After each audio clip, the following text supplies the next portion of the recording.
자료. 네. 저희는 국민의힘 환경노동위원회 위원들입니다. 오늘 민주당이 주도해서 일방적으로 노동조합법 2조, 3조를 통과시키는 중에 있습니다. 규탄 성명을 발표하도록 하겠습니다. 금일 더불어민주당은 여야 간에 어떠한 협의도 없이 노조법 2, 3조 개정안을 국회 환경노동위원회 전체회의에서 일방적으로 날치기 처리했습니다. 이는 민주주의를 유린한 반의회적 폭거이자 국민과 국회, 나아가 노사자치의 원칙까지 짓밟은 이재명식 입법 독재의 민낯입니다. 노조법의 역사는 곧 노사 간 협치의 역사입니다. 그러나 민주당은 이 기본 원칙마저 정략적으로 왜곡하며 입법부를 사유화하고 민주주의의 근간마저 뒤흔들고 있습니다. 이재명 정부의 오만과 독선이 적나라하게 드러나고 있습니다. 문제의 노조법 개정안은 노동자의 권익 보호를 빙자한 위장 입법에 불과합니다. 실상은 사용자의 책임을 비정상적으로 확대시켜 노동 현장을 갈등과 혼란의 소용돌이로 몰아넣는 명백한 갈등 조장 악법입니다. 불법 파업에 대한 제재는 사실상 무력화되며 기존 법 체계와 충돌로 인해 법적 안정성은 뿌리채 흔들릴 것입니다. 지금 대한민국 경제는 총체적 위기에 놓여 있습니다. 저성장, 고물가, 고금리, 삼중고 속에 수많은 기업과 노동자들이 생존을 건 사투를 벌이고 있습니다. 그럼에도 불구하고 민주당은 이러한 절박한 현실을 외면한 채 민주노총의 청부 입법에만 혈안이 되어 국가 경제를 나락으로 내모는 입법 폭출을 자행하고 있습니다. 국익도, 민생도, 상식도 실종된 채 오직 표 계산과 정치적 계산기만 두드리는 무책임의 극치입니다. 정작 피눈물을 흘리는 건 땀 흘려 일하는 현장의 성실한 노동자들이며 그 고통의 대가는 국민과 기업이 고스란히 떠안게 될 것입니다. 지금 이 순간에도 대한민국은 미국과 통상협상, 관세협상을 벌이고 있습니다. 글로벌 공급망 재편과 관세 질서의 격변 속에서 수많은 기업들은 생존을 위해 국내를 떠나려 준비하고 있습니다. 기업이 떠난 나라에서 노조법 개정은 도대체 누구를 위한 것입니까? 일자리가 사라지고 산업이 붕괴된 뒤에 노동 권익 보호도 노사 관계도 존재하지 않습니다. 이처럼 냉혹한 현실은 외면한 채 일방적으로 밀어붙이는 민주당의 입법 폭주는 명백한 자해적 정치이며 국민 경제를 인질로 삼는 정치적 폭력이고 법치와 상식을 파괴하는 입법 구태타입니다. 국민의힘은 이재명 정부와 민주당의 폭주를 결코 자시하지 않을 것입니다. 민주당은 지금이라도 즉각 입법 독주를 멈추고 국민적 공감과 사회적 합의를 바탕으로 한 여야 협치의 장으로 복귀할 것을 강력히 촉구합니다. 2025년 7월 28일 환경노동위원회 국민의힘 의원 일동 이상입니다. 자료 경례. 대표 후보께서 기자회견에 있습니다. 이 정권이 바뀌었는데도 여전히 내란 세력들이 준동하고 있고요. 내란 세력에 대한 어떤 단죄가 이뤄지고 있지 않은 현실에서 박찬대 당대표 후보께서 관련 기자회견을 하겠습니다. 권영세, 이양수, 권성동 경선 후보가 결정이 됐는데도 그것을 인위적으로 경선 쿠데타를 실시했던 사람들, 그리고 윤석열에 대해서 내란범을 비호하고 옹호했던 45명의 국회의원에 대해서 오늘 강력한 법적 조치를 요구한다라고 하는 기자회견을 하겠습니다. 박찬대 당대표 후보의 기자회견을 듣도록 하겠습니다.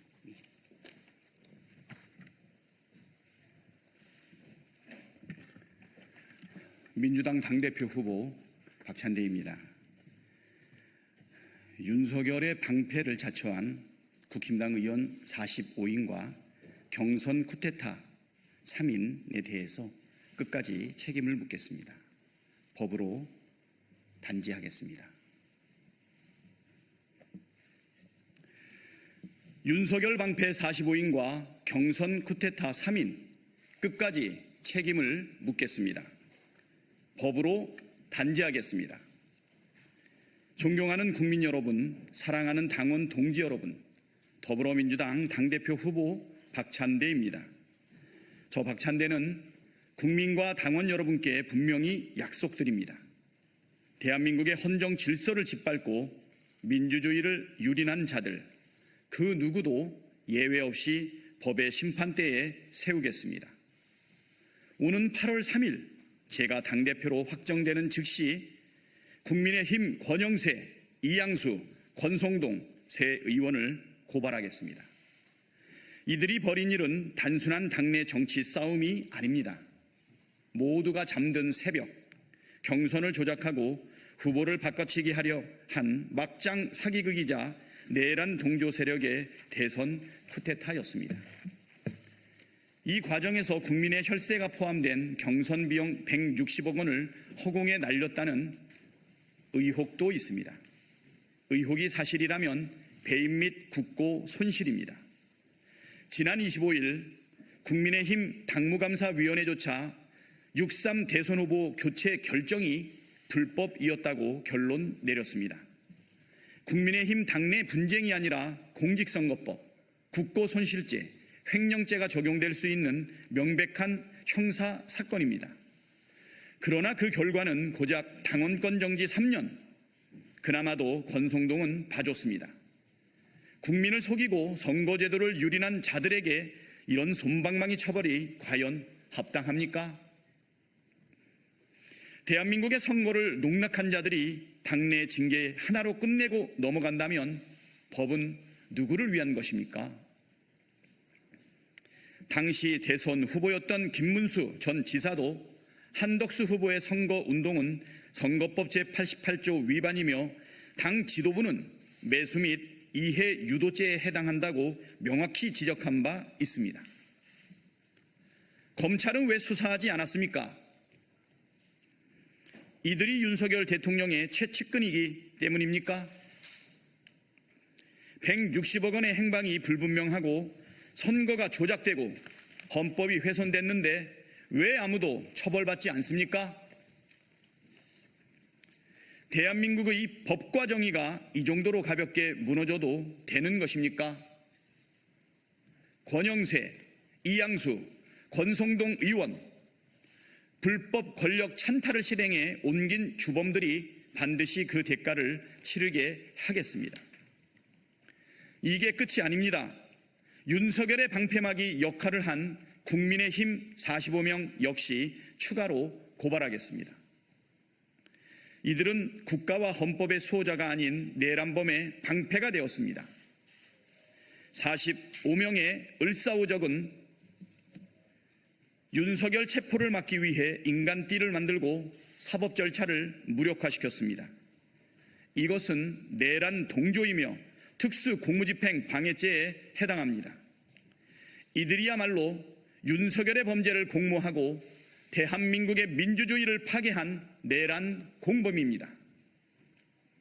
저는 이들에 대한 국회의원 제명 촉구 결의안 발의를 준비하고 있습니다.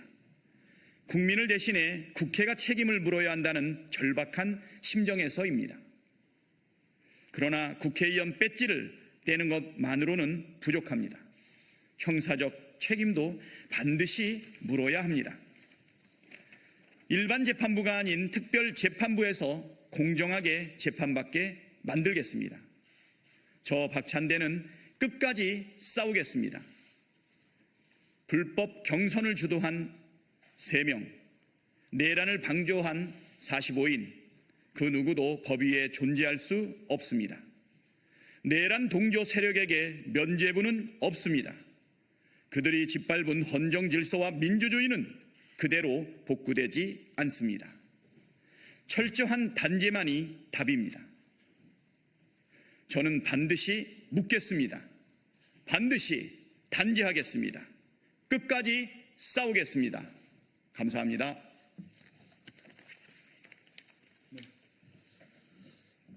백브리핑은요, 앞에 나가서 하도록 하겠습니다. 감사합니다.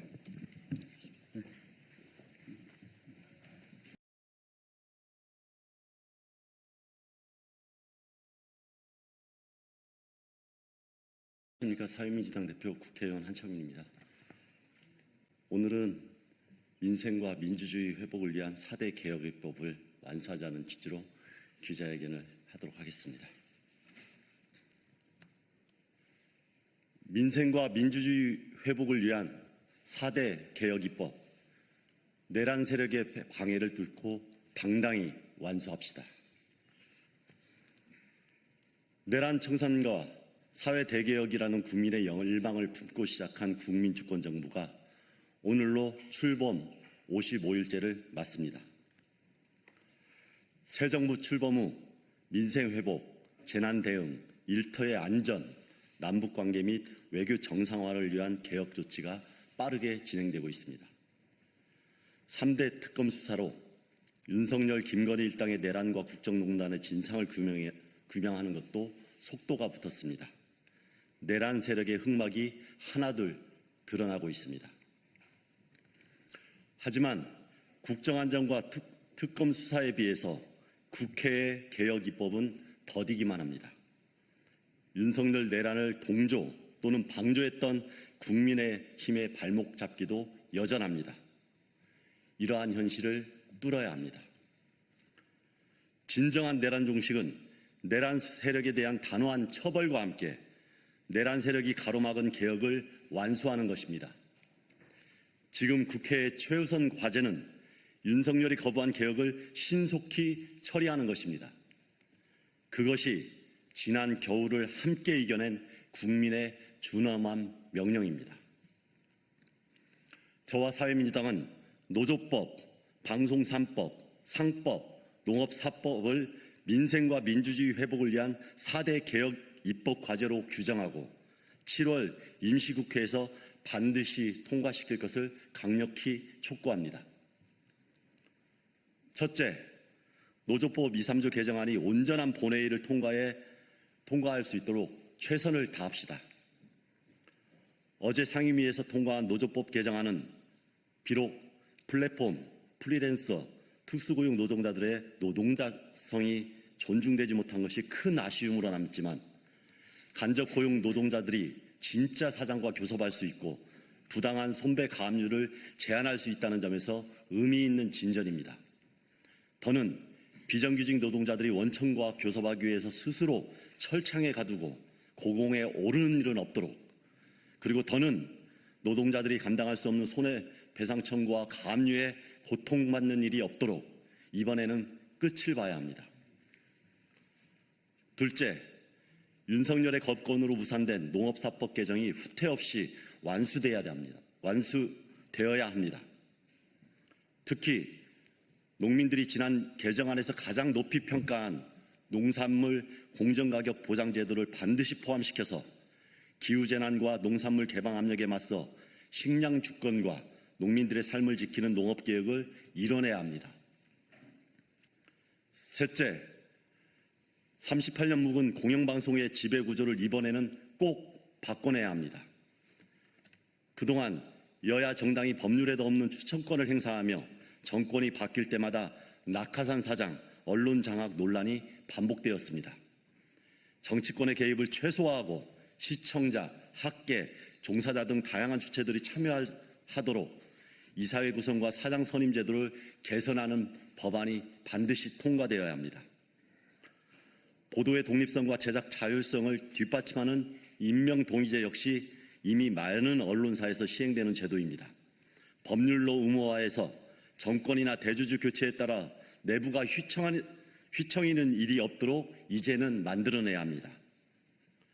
추후 지상파 민영방송과 종합편성 채널 전체로 이 법이 적용되었고 확대되어야 합니다.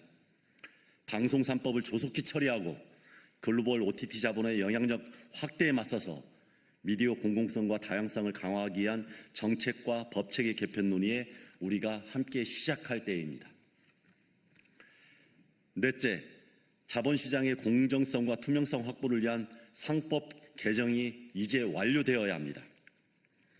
저는 지난 3일 상법 개정안 통과를 환영하면서도 야사당과 노동시민사회 단체가 함께 요구해온 집중투표제와 주주대표소송 요건 완화, 단독 주주권 도입, 감사위원 분리선출 확대 등의 후속 개정이 필요하다고 역설한 바 있습니다. 이 중 집중투표제와 감사위원 분리선출 확대가 어제 법사위 법안 소위를 통과했습니다. 참으로 다행입니다. 상법 개정은 이번 재계와 국민의힘 주장처럼 기업 활동 위축과는 전혀 무관합니다. 이른바 오너 리스크로 왜곡된 자본시장의 질서를 정상화하고 지배주주의 전횡을 방지하고 재벌의 지배구조 개혁으로 나아가야 하는 신뢰를 회복하는 조치입니다. 앞으로 기업 지배구조에서는 주주이익 보호에 머무르지 않고 노동자, 소비자, 지역사회 등 다양한 이해관계자의 목소리를 반영하는 기업의 사회적 책임 또한 높일 것입니다. 지금까지 이야기한 4가지 개혁 입법은 어느 하나 우선순위를 가리기 어려운 시급한 개혁 과제들입니다. 윤석열의 폭정과 내란에 맞서 싸운 국민들이 오랜 시간 함께 요구해온 개혁 입법들입니다. 국회는 4대 개혁 입법 완수를 통해서 정치에 대한 더욱 강한 신뢰를 국민들에게 보여주길 바랍니다. 마지막으로 국민의힘에 강력하게 경고합니다. 내란 우두머리 윤석열이 거부한 개혁 입법을 또다시 거부하는 것은 내란을 종식할 의사가 없다는 것입니다. 여전히 내란을 자행했던 그들과 한편이라는 방증입니다. 그런 식으로 할 경우에 국민들의 준엄한 심판이 뒤따르다는 것을 잊지 말길 바랍니다. 개혁을 막는 그런 잘못되고 편협된 낡은 정치 이제 걷어내십시오. 그렇지 않으면 국민들에게 2번, 3번의 또 다른 심판을 받을 것입니다. 역사의 단두대에 올라갈 수 있다는 것을 명심하십시오. 국회는 국민께 드린 약속을 잊지 말아야 합니다. 우리가 그토록 바라던 새로운 대한민국을 위해서 내란 세력의 회방을 뚫고 당당하게 그리고 뚜벅뚜벅 사회 대개혁으로 한 발짝씩 더 나아갑시다. 저와 사회민주당도 4대 개혁 입법의 7월 임시국회 통과로 국민께서 부여하신 내란 종식과 사회 대개혁의 사명을 다하도록 최선을 다하겠습니다. 그리고 한 발 더 나아가기 위해서 더욱더 정치개혁과 사회개혁으로 매진하겠습니다. 고맙습니다.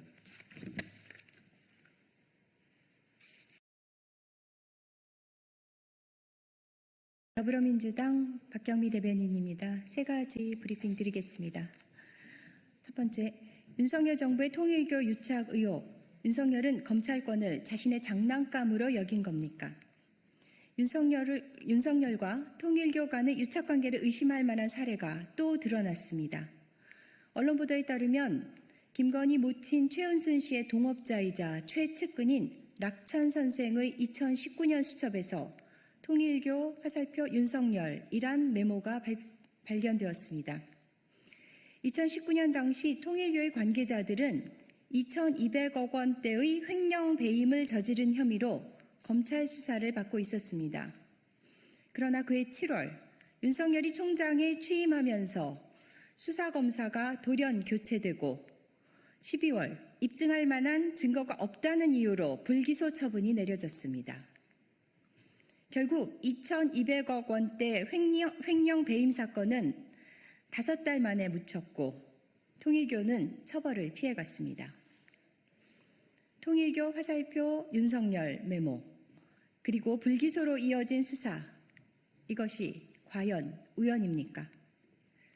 윤석열이 검찰권을 사적 네트워크와 이익 카르텔을 위해 동원한 것이라면 권력형 비리를 넘어 검찰의 사법 정의에 대한 전면 부정입니다. 윤석열은 검찰권을 자신의 장난감으로 여긴 겁니까? 진실을 밝혀야 합니다. 락천 선생의 수첩 내용의 사실 여부, 통일교 수사 과정에서 외압이 작용했는지의 여부, 윤석열과 통일교 사이의 직간접적 연결고리에 대한 철저하고도 단호한 수사가 필요합니다. 이제 성역은 없습니다. 누구도 법 위에 설 수 없으며 국민은 진실과 정의를 원합니다.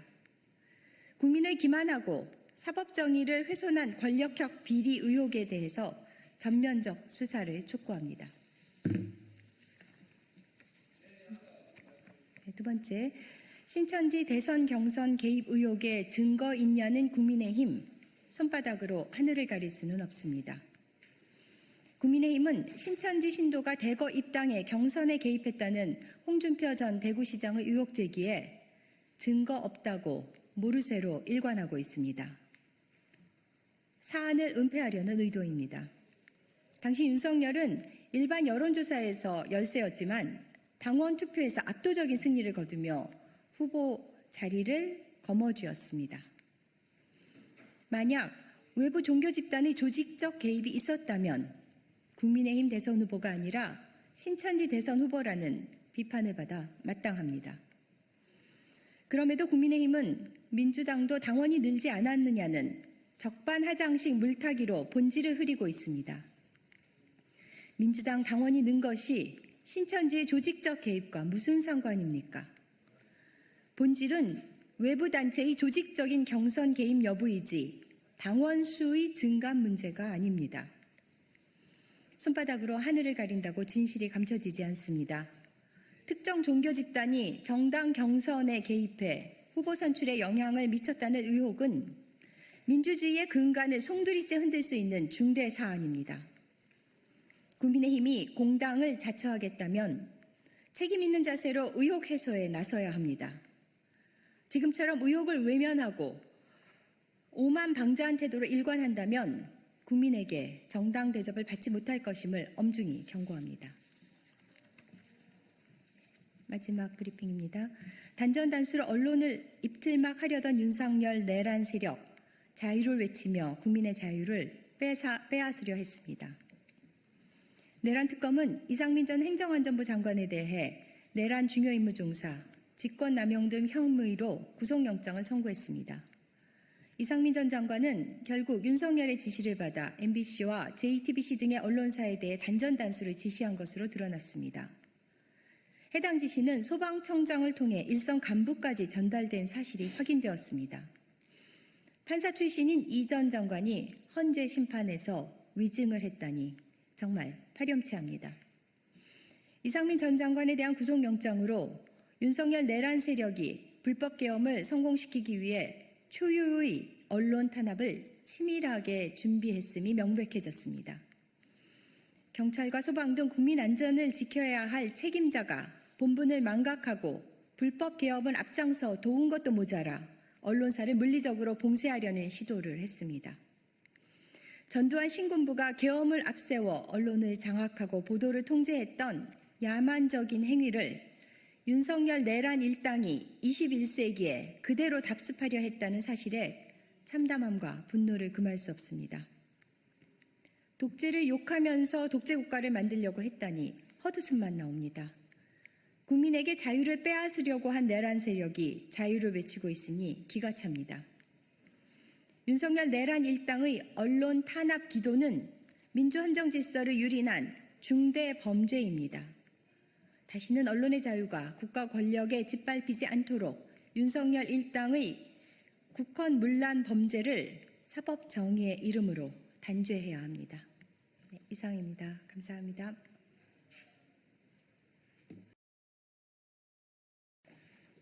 안녕하십니까?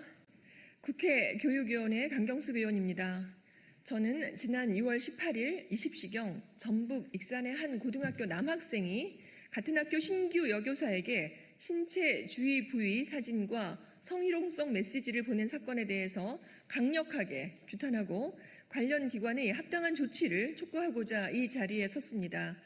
이번 사안은 사이버 성폭력으로서 매우 충격적인 교권 침해 사건입니다. 그런데 교육활동 시간이 아니다라는 이유로 제도적 보호를 받지 못한 어처구니 없는 상황이 진행 중입니다. 벌써 서희초 사태와 제주 교사 사건을 잊은 건 아닌지, 그 현실을 고발하고 교육당국에서 이를 바로잡아야 함을 촉구하고자 이 자리가 마련되었습니다. 함께해 주시기 위해 오신 교육단체 대표분들을 소개하도록 하겠습니다. 교사노조연맹 장경주 정책처장님, 강현아 교권국장님 오셨습니다. 전북교사노동조합 정재석 위원장님, 정준혁 대변인님 오셨습니다. 전국사서교사노조 박장순 위원장님 오셨습니다. 전국특수교사노조 장은미 위원장님 오셨습니다. 경기교사노조 이지혜 연대사업국장님 오셨습니다. 충남교사노조 이지윤 교권국장님 오셨습니다.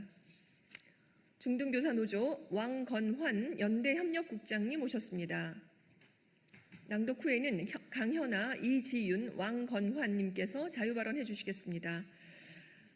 상식적인 말이지만 교육활동은 교실과 수업 시간에만 국한되지는 않습니다. 학생과 학부모 상담, 생활지도, 정서적 지원 등이 있고 이는 메신저, SNS 등 디지털 매체를 통해 거의 모든 시간, 실시간에 걸쳐 지속적으로 이루어집니다. 이를 포괄해 교육활동이라고 하는 것이고 모두 교육적 행위입니다.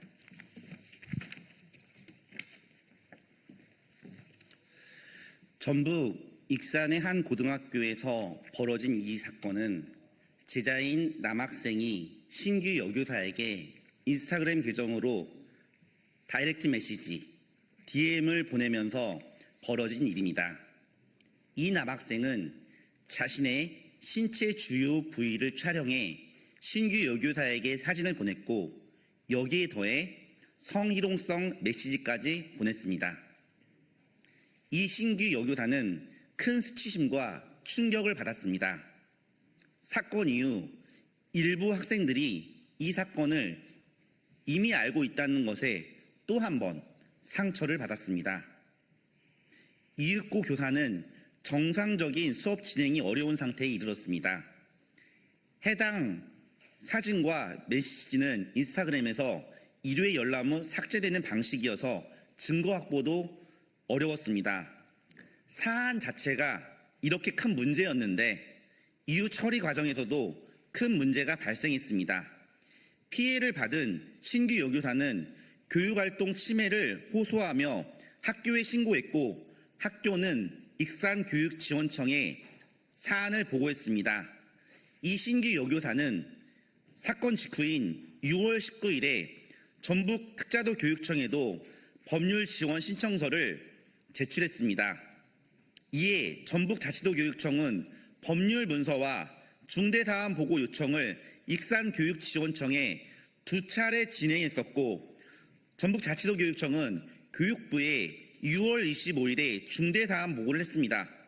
심지어 전북자치도 교육청은 전화까지 해서 퇴학감이라고 전했는데 익산교육지원청은 20일이나 지난 7월 8일에서야 중대사안 보고를 뒤늦게 했습니다.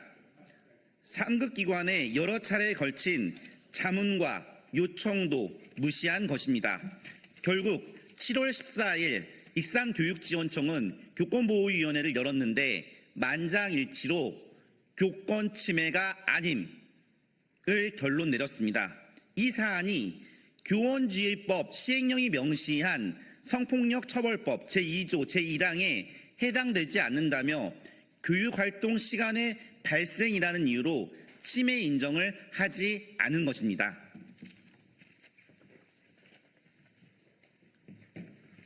익산교육지원청과 전북교육청에 묻습니다. 이 사안이 중대한 성폭력 사안이 아닙니까? 이 사안이 교육활동 침해 행위가 아닙니까? 지금 대한민국에서 SNS를 안 쓴 사람이 어디 있으며 교육활동 침해가 성립이 안 된다는 근거가 어디 있습니까? 이는 피해 교사의 고통뿐만 아니라 현장 교사의 현실을 철저히 외면한 판단입니다. 교육활동 침해로 인정되지 않을 경우 피해 교사는 상담, 치유, 휴식 등 적절한 회복 지원을 받지 못하며 가해 학생에 대한 교육적 조치나 징계도 어렵습니다. 교육부와 전북교육청, 그리고 익산교육지원청에 다시 묻습니다. 큰 충격과 아픔을 겪은 이 교사는 어떻게 해야 합니까? 누가 어떻게 책임을 져야 하는 것입니까? 교사 홀로 감당해야 합니까? 중대사건도 교육활동 침해도 아니라면 과연 어떤 사안이 중대사안이라고 교육활동 침해라고 할 수 있겠습니까? 지금 교육 현장은 교사에 대한 침해가 일상적으로 발생하고 있는 매우 위태로운 상황입니다. 교사들은 수업 외 시간에도 학생 상담과 생활 지도를 위하여 문자, SNS 등 다양한 채널을 활용하고 있습니다. 그 과정에서 교사들은 성희롱, 모욕, 위협 등에 노출되어 있습니다. 해당 교육지원청은 2024년도에 14회, 올해는 현재까지 6회의 교권보호위원회를 개최했었습니다. 그러나 교권 침해로 판정된 결과는 단 한 차례도 없었습니다. 또한 2년 전에는 유사한 성추행 사건이 발생했으나 교권보호위원회조차 없었던 사실도 있습니다.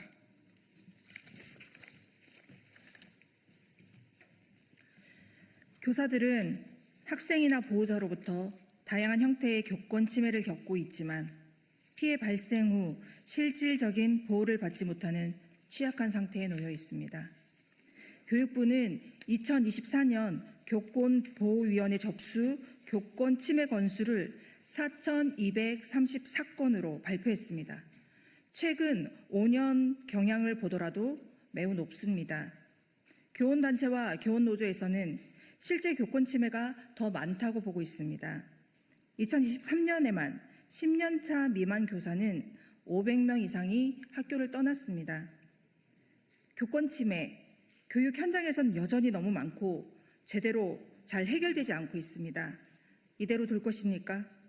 서희초 사태와 제주 교사 사건을 잊은 것입니까? 여기에 더해 교권보호위원회의 구조적 한계도 큽니다. 실제로 현행 교권보호위원회는 현장 교사의 관점을 제대로 반영하지 못한 채 운영되고 있습니다. 평교사위원회 비율이 10% 미만이거나 아예 없는 경우도 있습니다. 위원회 다수는 교육 현장 경험이 부족한 외부 인사이며 위촉 과정도 불투명합니다. 이번 전북 익산 사건에서 SNS를 통한 성폭력이 교권 침해로 인정되지 않았는데 사안이 위원들의 해석에 따라 결과가 달라질 수 있음을 보여줍니다. 또한 교권보호위원회가 정작 교사를 보호하기 위한 조직임에도 불구하고 실제로는 교사를 보호하지 못하는 현실을 그대로 보여주는 사례가 될 것입니다. 교권보호위원회가 교권침해위원회가 되는 우픈 현실입니다.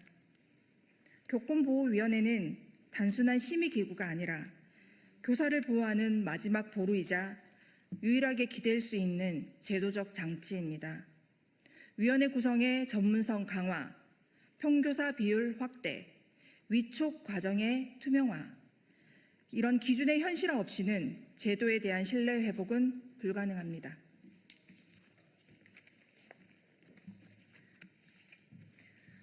교사노동조합연맹이 실시한 교권 실태 설문조사에 따르면 응답자 3,559명의 약 40%가 교육활동 침해를 경험했다고 응답했습니다. 그중 90%가 넘는 교사들이 이러한 침해에도 교권보호위원회를 개최하지 않고 참고 넘어갔다고 밝혔습니다. 심의가 이뤄진 경우에도 절반에 가까운 교사들이 그 결과가 타당하지 않았다고 평가했습니다.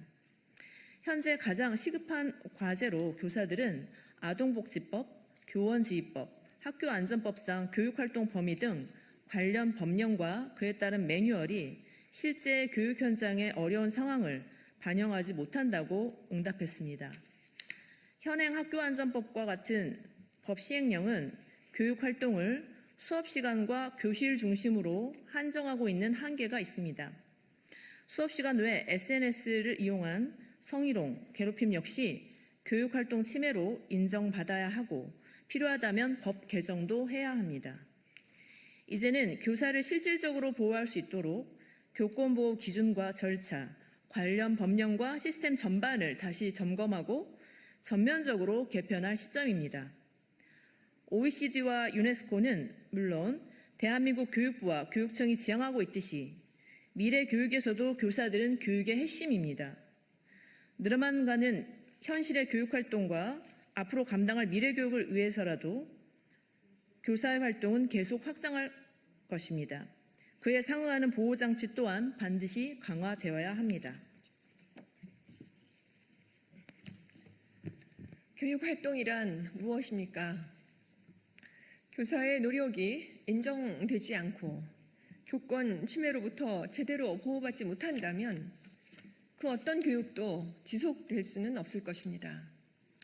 이번 전북 익산의 사건처럼 SNS를 통한 성범죄가 교육활동 침해로 인정되지 않은 현실은 교사들에게 극심한 좌절을 안겨주었습니다. 특히 신규 여교사의 피해를 생각하면 서희초 선생님과의 약속이 다시 떠오릅니다. 이번 신규 여교사는 분명 교육활동으로 침해를 당했지만 해당 교육지원청은 시간과 형식의 문제로 축소하고 외면했습니다. 이 자리를 빌어 이번 사건이 한 명의 교사의 고통을 넘어 대한민국 교사 모두에게 해당된다는 말씀을 드리지 않을 수 없습니다. 저는 익산교육지원청의 교권보호위원회 결과를 강력하게 규탄합니다. 교육부와 전북교육청 그리고 전체 교육당국에도 촉구합니다. 이 사안에 대해서 전향적인 자세로 최대치로 임해줄 것을 촉구합니다. 교육당국은 이번 사안이 매우 중대하다는 점을 다시 한번 인지하시고 교육부와 전북교육청의 철저한 진상 파악과 합당한 사후 조치와 제도 개선을 강력하게 촉구합니다. 감사합니다. 자, 이어서 자유발언하도록 하겠습니다.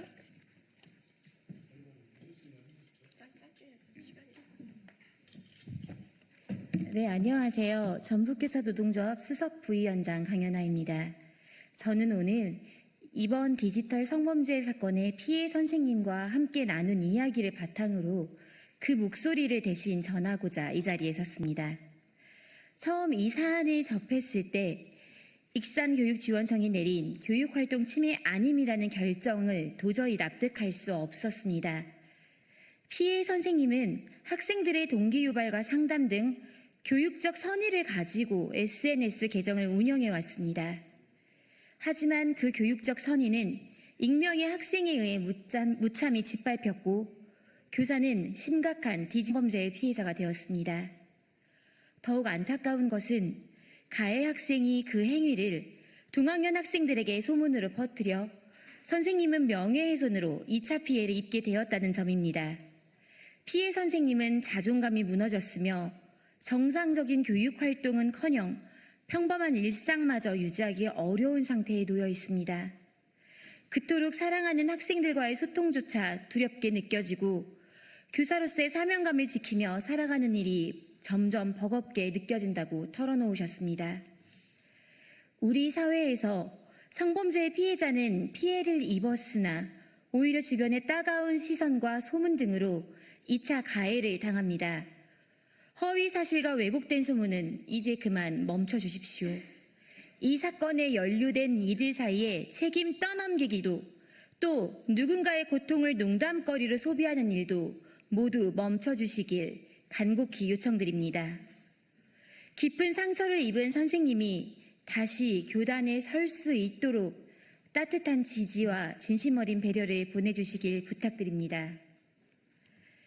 피해 선생님은 지금도 여전히 교육자로서의 사명을 포기하지 않고 계십니다. 학생들의 성장을 돕는 교육자로서의 삶을 지키고 싶어 하십니다.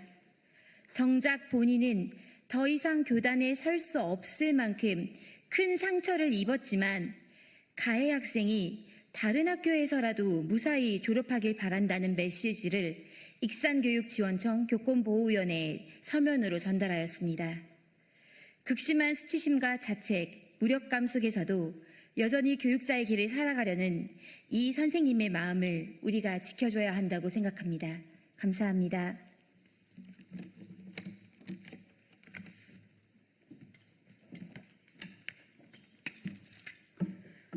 안녕하십니까. 충남교사노조 교권국장 이지윤입니다. 최근 전북에서 발생한 교권 침해 사건은 대한민국 교육 현장의 현실을 다시금 적나라하게 드러냈습니다. 이는 특정 지역만의 문제가 아닙니다. 제주에서는 교사가 학생에게 강제추행을 당했지만 교권보호위원회는 고작 학생에게 사회봉사 10시간이라는 솜방망이 조치를 내렸습니다. 충남의 한 중학교에서도 다수의 학생이 의도적으로 단체 채팅방을 만들어 교사를 모욕하고 수업 방해를 공모 실행한 유사한 사건이 있었습니다. 뿐만 아니라 교육 활동 중인 교사를 몰래 촬영하여 6개의 SNS 공개 계정을 통해 조롱과 성적 수치심을 유발하는 게시물을 지속적으로 올렸습니다. 그러나 교권보호위원회가 내린 처분은 고작 평균 출석 정지 3일에 불과했습니다. 피해 교사는 여전히 극심한 정신적 고통과 트라우마에 시달리고 있습니다. 현재 교권보호위원회의 가장 큰 문제는 심의 결과가 위원 구성과 역량에 따라 천차만별이라는 점입니다. 위원회 구성의 전문성과 공정성이 심각하게 부족하며 교원위원회에 아예 없는 경우도 존재합니다. 특히 교권 침해가 인정되면 교사는 그 조치에 대해 행정심판을 청구할 수 없지만 학생이나 보호자는 언제든지 본인에게 내려진 처분에 불복해 행정심판을 청구할 수 있습니다. 이처럼 불균형한 구조 속에서 위원들은 많은 부담을 안고 결정을 내립니다. 충남교사노조는 교권보호위원회의 근본적인 개혁을 강력히 요구합니다. 심의 기준을 명확히 하고 위원회의 결정이 객관성과 일관성을 가질 수 있도록 전문성 있는 구성과 제도 정비가 필요합니다. 특히 교원위원회를 반드시 포함시키고 교원단체가 추천한 위원이 법적으로 참여할 수 있도록 보장해야 합니다. 무엇보다 교사 또한 심의 결과에 대해 불복할 경우 행정심판을 청구할 수 있는 권리가 보장되어야 합니다. 교육부는 교권 침해에 대해서는 무관용 원칙으로 대응하겠다고 밝혔지만 실상은 교사에게 또 다른 행정적 부담과 고통만을 안기고 있습니다. 결과가 상황의 무게에 비해 가볍게 느껴진다면 그 제도는 존재 의미를 잃습니다. 교사가 안전하고 존중받는 교육 환경을 만들기 위해 법과 제도의 실질적 개선이 필요합니다. 감사합니다.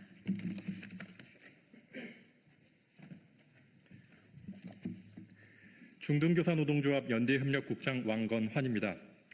현행 교원지휘법 제19조는 교육활동 중인 교원에 대한 침해를 규정하지만 교육활동 중이라는 개념은 정의조차 되어 있지 않습니다. 지금까지는 학교안전법의 보상 기준을 빌려 쓰고 있지만 안전사고 보상 기준을 교권보호의 기준으로 쓸 수는 없습니다. 우리는 제안합니다. 제19조에서 교육활동 중이라는 불필요한 제약을 수정해 주십시오. 그리고 통신매체를 이용한 음란행위, 불법정보 유통, 날로 심각해지는 성폭력 범죄, 명예훼손, 모욕, 협박, 스토킹, 악성 민원 등의 교권 침해에 시공간을 불문하고 대응할 수 있도록 법을 개정해 주십시오. 이것으로 기자회견을 마치겠습니다. 고맙습니다. 네, 반갑습니다. 오래 기다리셔서 죄송합니다. 김상욱 국회의원입니다. 본격적인 그 기자회견 시작하기 전에 조금 말씀 올리고 시작하도록 하겠습니다.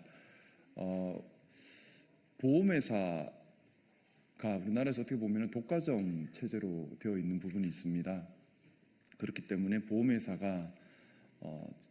보험회사들 간에 합의를 해서 강행을 해버리면 중간에 막기가 참 어려운 부분이 있습니다. 어떻게 보면 이런 것도 사회적 갑질이 될 수 있는 그런 부분인데요.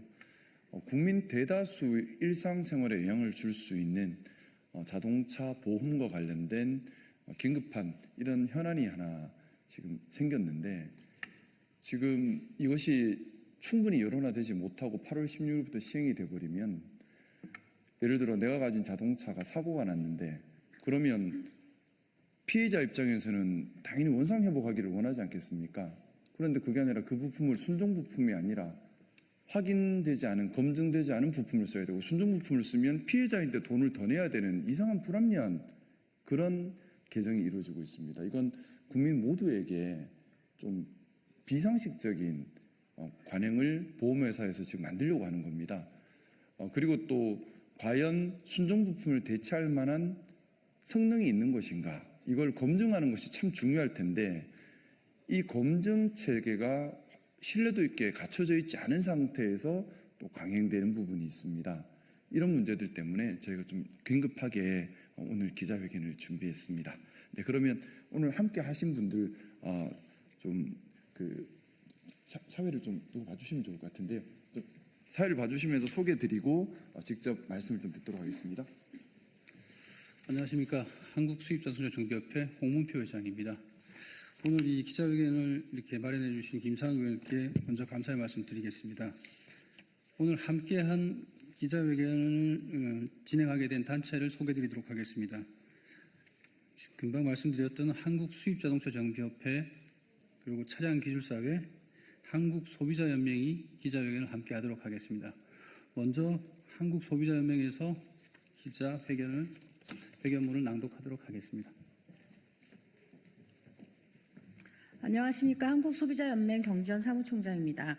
존경하는 국민 여러분 그리고 언론인 여러분, 오늘은 8월 16일부터 시행 예정인 보험업 감독 업무 시행 세칙 개정안 중 자동차 보험 표준약관 개정과 관련하여 국민 여러분의 불이익과 혼란이 예상되는 바 깊은 우려를 가지고 이 자리에 섰습니다.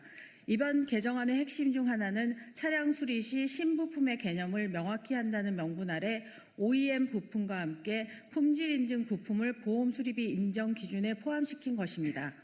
하지만 제도 시행 방식과 기준 설정을 보면 그 속에 소비자 선택권 제한과 공공성 결여, 그리고 산업계의 특정 이해관계가 얽힌 구조가 드러나고 있습니다. 무엇보다 서민들에게 추가 부담이 전가되고 사고 피해자조차 정당한 수리를 받기 어려운 구조가 고착될 수 있다는 점에서 우리는 이 제도를 가볍게 넘길 수 없습니다. 이미 많은 국민들께서 이번 제도 개정의 문제점을 직시하고 계십니다. 공개 청원 서명에 참여한 국민만 해도 무려 18,000명을 넘어서며 제도 개선을 요구하는 민심이 분명히 드러나고 있습니다. 이제부터 그 문제점을 구체적으로 짚어보겠습니다.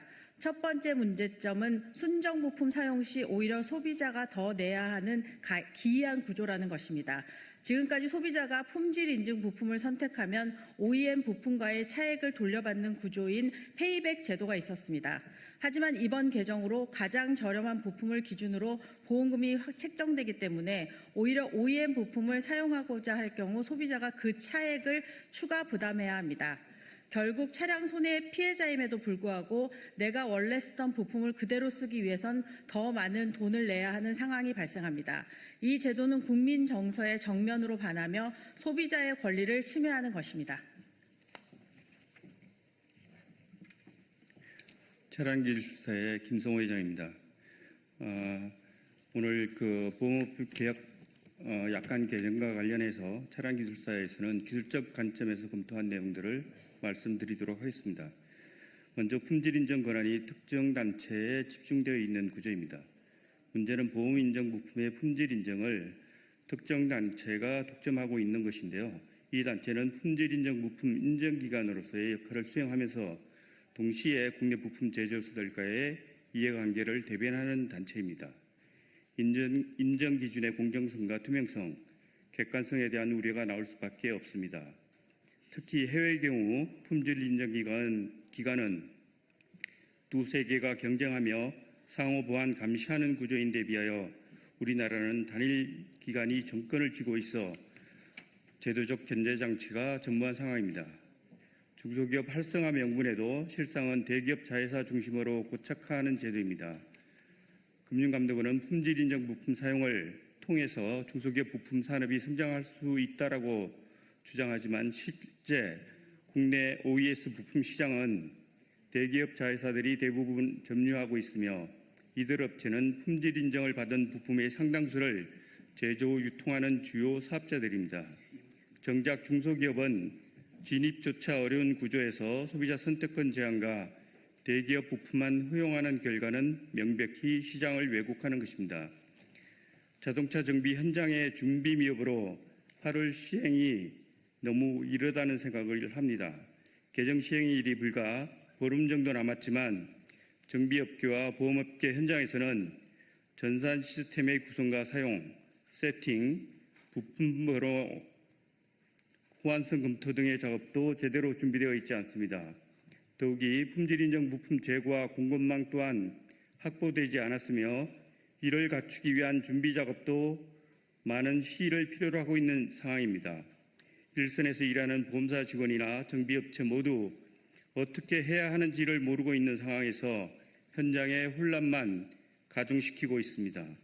이 상태로 제도가 시행되면 그 피해는 고스란히 국민과 일선 실무자들에게 돌아갈 것입니다.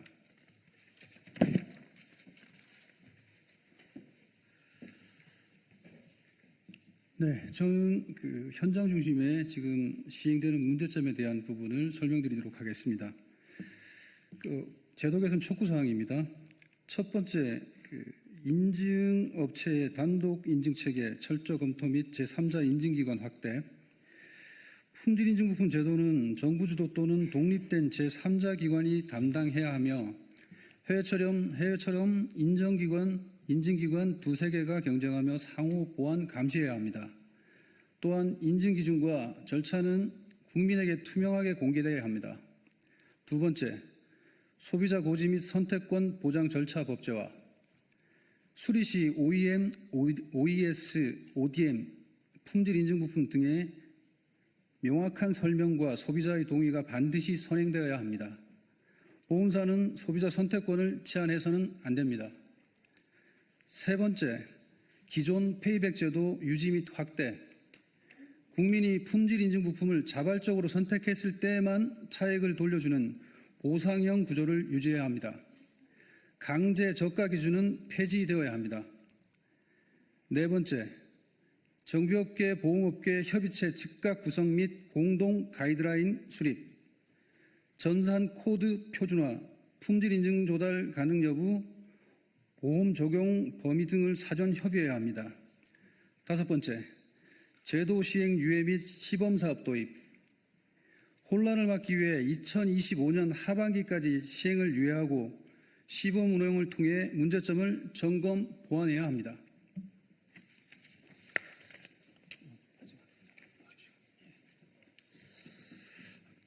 존경하는 국민 여러분, 이 자동차 보험은 단순한 민간 계약이 아닙니다.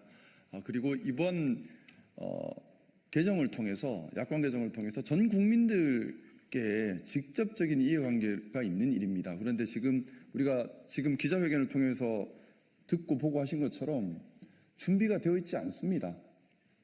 또 방향성도 맞지가 않습니다. 상식적이지 않은 방향성입니다.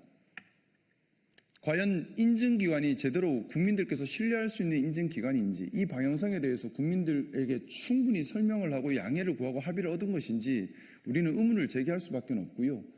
소비자, 우리 국민 전체가 소비자인데 이 국민 전체에게 피해를 주는 이런 준비되지 않은 약관 개정이 8월 16일부터 시행됩니다. 이렇게 돼서는 안 되는 일이기 때문에 지금이라도 8월 16일부터 시행할 것이 아니라 무엇이 원인인지, 방향성이 무엇인지 다시 원점에서 재검토해야 함을 저희가 정말 간곡한 심정으로 말씀을 드리고요. 이게 만약 시행되고 나면은 국민들 대다수가 너무나 황당한 피해를 보게 될 일이 될 것 같습니다.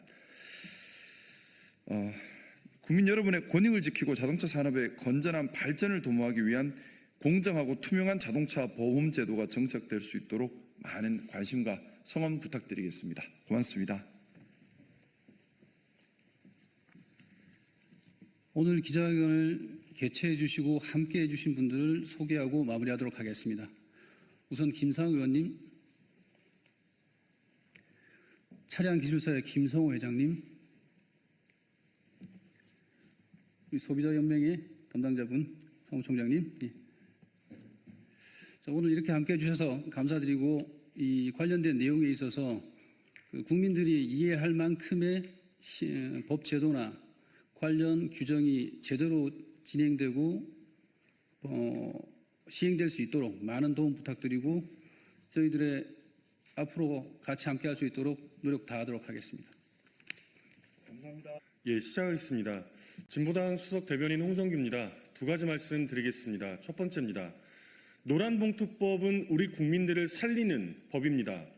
국회 환노위 통과를 환영합니다. 그리고 특수고용노동자 인정까지도 나아가야 합니다.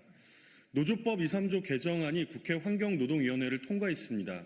윤석열 내란 정권이 두 차례나 거부권을 행사했던 법입니다. 이 뜨거운 폭염 속에서도 간곡하고도 강력하게 함께 요구했던 우리 노동자들, 국민들과 함께 환영합니다. 지금 이 순간에도 곳곳에서 우리 노동자들은 일터에서 죽어 나가고 있습니다. 엊그제 27일 서울 금천구 상수도 누수공사 현장에서 작업 중이던 노동자가 죽었습니다. 쓰러진 작업자를 구하기 위해서 진입한 노동자도 의식불명입니다. 어제인 28일 오전에는 경남 의령 도로공사 현장에서 땅을 뚫는 천공기에 끼어 노동자가 죽었고, 오후에는 강원도 동해시 화력발전소에서 8m 아래로 떨어져 노동자가 죽었습니다. 노란봉투법은 지금 이 순간에도 먹고 살기 위해 출근한 일터에서 죽어나가는 우리 노동자들을 살리기 위한 가장 기본적인 국민 생존법입니다. 그렇기 때문에 사람을 살리자는 법안에, 국민을 지키자는 법안에 억지와 궤변을 갖다 붙여 반대하는 국민의힘의 작태는 일고의 가치도 없습니다. 지난 80년간 일방적으로 기업의 목소리만을 대변했다면 이제는 지난 80년간 일방적으로 짓눌리고 무시당했던 생존의 벼랑 끝에 선 우리 노동자들의 절박한 목소리에도 귀를 기울여야 할 때라는 점을 분명히 못 박아둡니다. 노란봉투법은 불법 파업 면허법이 아니라 합법 파업 존중법이자 국민 생존법입니다. 이번에 담지 못한 특수고용 노동자, 플랫폼 노동자들의 당연한 권익 또한 제도적으로 인정받을 수 있도록 진보당이 더 힘을 내겠습니다. 두 번째입니다. 윤석열의 비상계엄 선포가 바로 생지옥이었습니다. 독방에서 전념해야 할 지적 활동이 있다면 오직 반성뿐입니다. 내란숙의 윤석열의 이른바 정치적 멘토로 알려진 심평 변호사가 구치소 면회를 다녀와서 너절한 한탄을 쏟아냈습니다. 일반 재소자보다 사정이 훨씬 나은 독방을 두고 처참한 주거 환경으로 생지옥이라고 주장했습니다. 입은 비뚤어져도 말은 바로 하랬습니다. 작년 12월 3일 윤석열이 선포했던 비상계엄, 국회와 우리 국민들의 심장을 정조준하여 총뿌리를 겨눴던 바로 그 내란 사태야말로 생지옥 아니었습니까? 어떤 지적 활동도 할 수 없는 처지라고도 했습니다. 검찰 출신의 내란 수괴나 그 정치적 멘토라는 변호사나 교정시설의 역할이 무엇인지 전혀 모르는 듯합니다. 구치소를 비롯한 교정시설은 그 무슨 한가한 지적 활동을 위한 곳이 아니라 자신의 범죄에 대한 반성과 성찰의 공간입니다. 최소한의 운동도 할 수 없어서 소화에 애를 먹고 있다고요? 독방 수감자에게도 당연히 보장된 운동을 본인이 거부하고 있는 것은 아닙니까?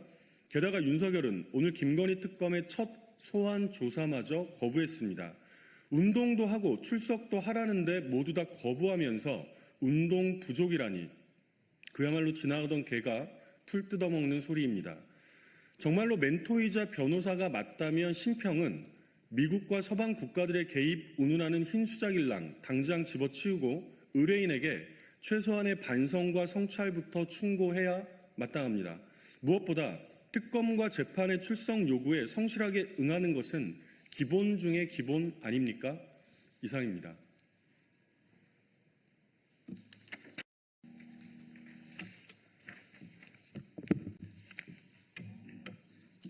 예, 반갑습니다. 진보당 원내대표를 맡고 있는 울산 북구의 윤종호 의원입니다. 오늘은 트럼프의 부당한 통상 압력에 대해서 정부는 국익에 우선하는 협상에 임하라고 우리 조국혁신당과 사회민주당, 기본소득당이 함께 기자회견을 하게 되었습니다. 오늘 참석하신 분들 먼저 소개드리겠습니다. 조국혁신당 서항진 원내대표입니다. 사회민주당의 한창민 대표님이십니다. 오늘 기본소득당 용해인 대표는 일정상 참석을 못하고 함께 하기로 했다는 말씀을 드리겠습니다. 발언 순서는 제가 발언을 하고 또 좀 전에 소개했던 순서대로 발언을 하도록 하겠습니다. 상호간세 예고일이 불과 3일 앞으로 다가왔습니다. 통상협상이 매우 급박하게 흘러가고 있습니다. 23일에 일본, 27일에 EU가 잇따라 간시협상을 타결했습니다.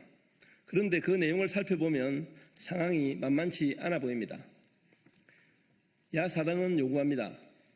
정부는 통상특위 구성, 통상절차법에 따른 대국회 보고를 통해 국민과 국회가 함께 통상위기에 대응할 수 있도록 해야 합니다. 미국의 부당한 압력에 맞서 모을 수 있는 모든 힘과 지혜를 모아야 합니다. 통상당국이 긴박히 움직이고 있지만 협상 테이블의 힘만으로는 뚫고 가기엔 쉽지 않아 보입니다. 이에 오늘 조국혁신당, 진보당, 기본소득당, 사회민주당, 야사당은 정부가 미 트럼프의 부당한 통상 압력에 굴하지 않고 국민을 믿고 국익을 우선하는 협상에 나서달라는 목소리를 전하고자 긴급하게 기자회견을 열게 되었습니다. 현재 일본, EU 모두 각각 25%, 30% 상호관세를 15%로 낮췄지만 일본은 5,500달러, 757조 원 투자와 보잉기, LNG 구매를 약속했고 EU는 6천억 달러, 831조 원 투자와 7,500달러, 1,034조 원의 에너지, 군사장비 구매를 약속했습니다. 일본과 EU 전체 대미 수출이 각각 1,482달러, 6,056달러임을 감안하면 엄청난 대가를 치른 것입니다.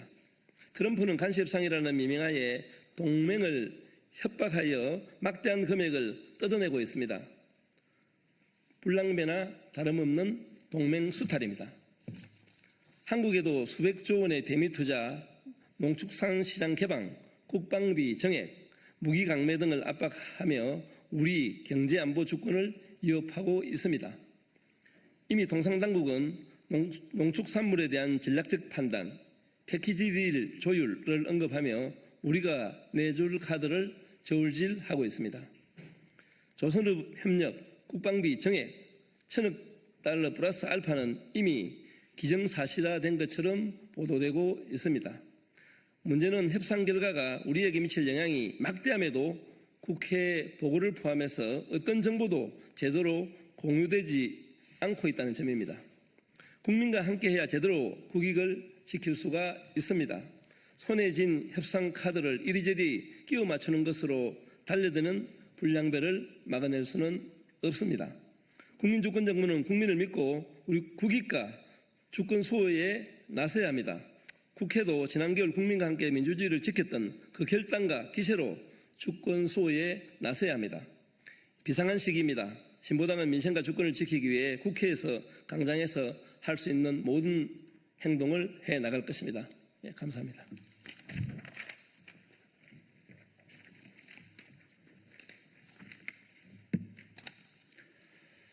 조국혁신당 원내대표 서왕진입니다.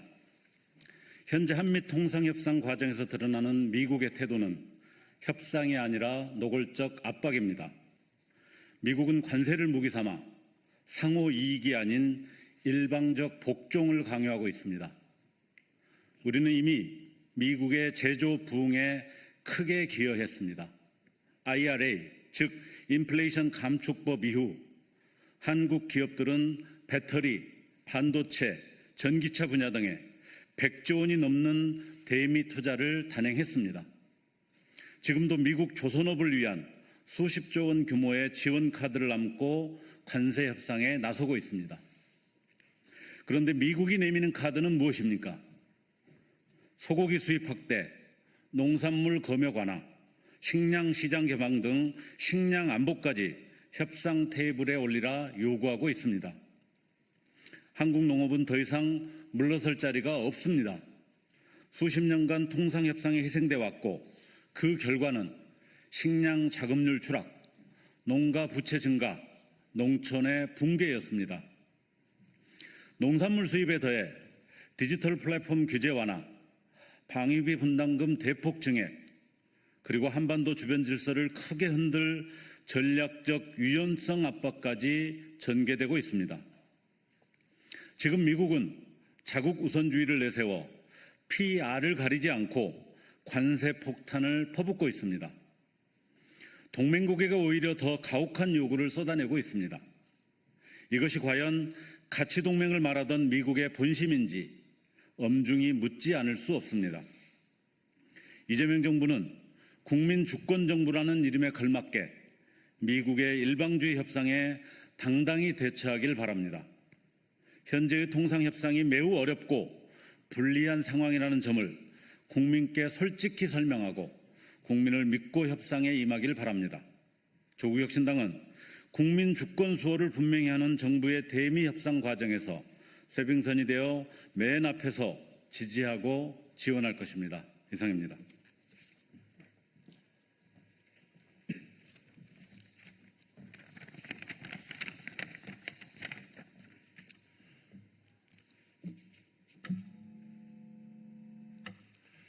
사회민주당 대표 국회의원 한창민입니다. 트럼프 행정부의 한국에 대한 개별 관세 적용 예고일이 3일 앞으로 다가왔습니다. 하루 전날인 7월 30일까지 막바지 고위급 협상이 진행될 것으로 예상됩니다. 트럼프 행정부는 25%의 고관세 적용을 무기로 관세 인하의 대가로 농축산물에 대한 시장 개방과 규제 완화, 직접 투자를 직설적으로 요구하고 있습니다. 이뿐만이 아닙니다. 국방비 증액과 주한미군 주둔비 부담액 인상까지 압박하며 한국의 경제, 일자리, 먹거리, 안보를 위협하고 있습니다. 관세 협상을 빌미로 한 디지털 주권 침해 위험도 매우 심각합니다. 미국 상공회의소는 최근 대한민국 국회에 온라인 플랫폼법 추진 철회를 압박하고 나섰습니다. 특히 구글 등의 요청으로 지난달 8월로 예정된 국내 고정밀지도 데이터의 국외 반출 심사를 앞두고 우리 정부의 국외 반출을 요구하고 있습니다. 국내 인터넷 시장과 콘텐츠를 장악한 구글이 고정밀 지도 데이터까지 확보하게 되면 국내 산업에 대한 독점적 영향력은 더욱 커질 것입니다. AI 시대, 디지털 주권은 협상이 돼서는 결코 안 됩니다. 저와 사회민주당은 지금껏 미국이 우방국가에 행한 행태에 대해서 강력히 규탄합니다. 이 정도 되면은 깡패국가, 불량국가라고 이야기했던 그 내용이 생각나지 않을 수 없습니다. 상호 존중하고 서로의 이익을 극대화해야 될 이 시기에 자국 중심의 트럼피즘에 기댄 이러한 협상은 모두에게 이익이 되지 않습니다. 그 부분에 대해서 우리 정부도 정확하게 입장을 정리하고 국익과 우리 주권을 지키기 위해서 최선을 다해야 할 것입니다. 관세 적용이 코앞에 닥친 가운데 우리 국민 삶에 큰 영향을 미칠 수 있는 주요 내용이 있는 만큼 우리 국민들의 우려도 커지고 있습니다. 그만큼 국민들의 경제와 안위가 이 협상에 달려있다는 방증입니다. 우리 정부는 국민을 믿고 그리고 국권과 안보를 지키기 위해서 우리 국회와 정치권 그리고 시민사회 우리 국민들 모두와 협력하면서 이 장벽을 잘 넘어가길 기대합니다. 그러기 위해서 우리 정부의 용기가 필요합니다. 주권과 우리 정제와 안보를 지키기 위한 노력에 더욱더 깊이 고민하고 협상에 임해 주시길 당부드립니다. 이상입니다. 예, 이것으로 기자회견 마치겠습니다. 감사합니다.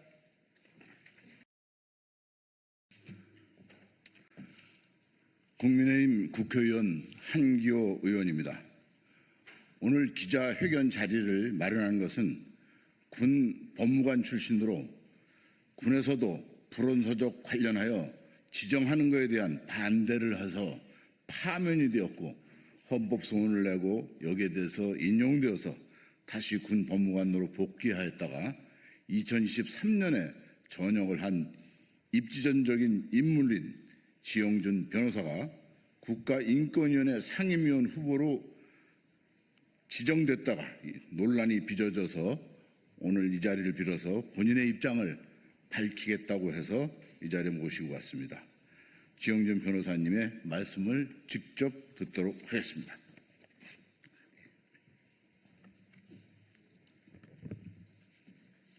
국가인권회 상임위원 지영준 후보자의 선출한 본회의 상정 보류에 대한 후보자의 입장입니다. 국회에서 선출되는 국가인권위원회 상임위원은 여당에서 1명, 야당 1명을 추천하는 방식으로 이루어졌습니다. 이것이 바로 의회 정치에서 소수자 보호를 실현하는 방식입니다. 저 지영준 변호사는 7월 17일 국민의힘 몫으로 국가인권위원회 상임위원 후보자로 추천되었습니다. 그럼에도 여야는 국가인권위원회 위임 선출안을 23일 국회 본회의에 상정하지 않기로 했습니다. 민주당 지도부는 당초 이날 국회 본회의에서 의원들의 개별 판단에 따른 자유투표를 진행할 예정이었지만 여야 원내대표 회동에서 인권위원 선출안이 상정 보류되면서 투표는 이루어지지 않았습니다. 유상범 국민의힘 원내 운영 수석 부대표는 지금까지 각 당 추천 상임위원은 그대로 인정하는 것이 관행이었지만 민주당의 반대의 직면에 통과되지 않는 불상사가 재발해서는 곤란하기 때문에 일단 보류하고 추가로 민주당과 논의하는 것으로 의견을 모았다고 설명했습니다. 국민의힘에서 부결 가능성을 고려해 여야 논의 끝에 인권위원 선출안 상정을 보류한 것으로 풀이된다는 것입니다. 언론 보도에 의하면 지영준 변호사는 2020년 총선 당시 기독자유통일당의 비례대표 후보 12번에 이름을 올렸던 전력이 밝혀지며 논란이 됐다는 것입니다. 특히 조국혁신당 신장식 의원은 국회 소통관에서 지영준 후보자는 2020년 4월 총선에서 기독자유통일당의 비례대표 후보자 12번에 배정되었으므로 내란 공범 옹호자 극우정당의 혐오 세력이라며 선동질하였습니다. 그리고 인권위원 선출에 반대해달라며 국회의원 300명에게 A4 2장의 호소문을 보냈다고 합니다. 오늘 저는 이에 대한 입장을 밝히려고 합니다.